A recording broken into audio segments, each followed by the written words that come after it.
Hey everyone, Colin Dart, Mile High Modern, checking in this April 2020. Lots of changes since March 2020. Namely, interest rates have ticked up, and we're talking about average 30-year fixed interest rates up in the fives right now. So the effect that's having immediately in the market has not been really realized, and I think that with the tremendous disparity of supply and demand going on, it may take some time for this to really work its way out and have what I would anticipate, and this may be 18 months down the road, cooling effect and a leveling effect in the market. It may not be till 2023 till we see that, but it's coming at some point. Maybe 2024, who knows? Right now, it seems hard to imagine that that would happen because we're talking about year-over-year appreciation in the Boulder County area at 15%. Average sold price for single-family detached homes in the Boulder County area brushing up against $1.2 million. Denver Metro, average sold price for single-family detached homes appreciated 9% from February till March, which is a normal, very good year for a real estate market.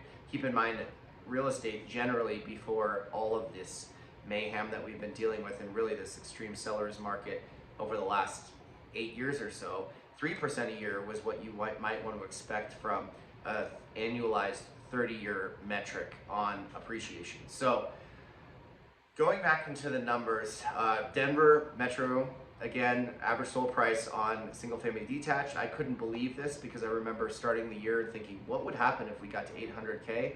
Well, we're $300,000 or $3,000 shy of $800,000 for average sold price single family detached homes.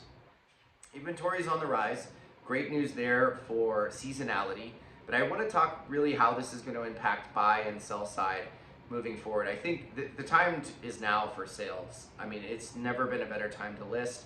This will carry on throughout the year, although I anticipate there's going to be some unique pricing and market positioning strategies that are going to have to be employed to get ahead of some potential adjustments that are going to happen towards the latter part of the third quarter and into the fourth.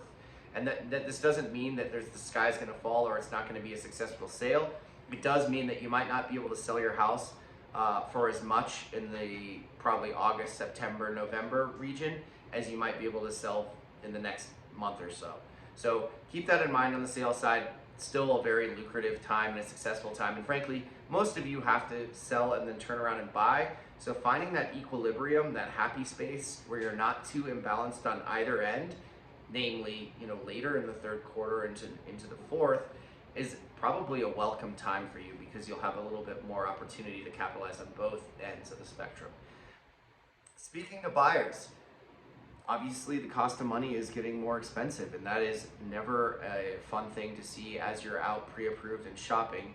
I would argue, I think that using this or having this cause pause to your search could be very, very painful and more than likely if the metrics continue going in the direction that they are and we continue appreciating at the rate that we are, we may be talking about these affordability discrepancies with interest rates going up even further and prices going up even further that are going to really start to become punitive for those that are sitting on the sidelines waiting.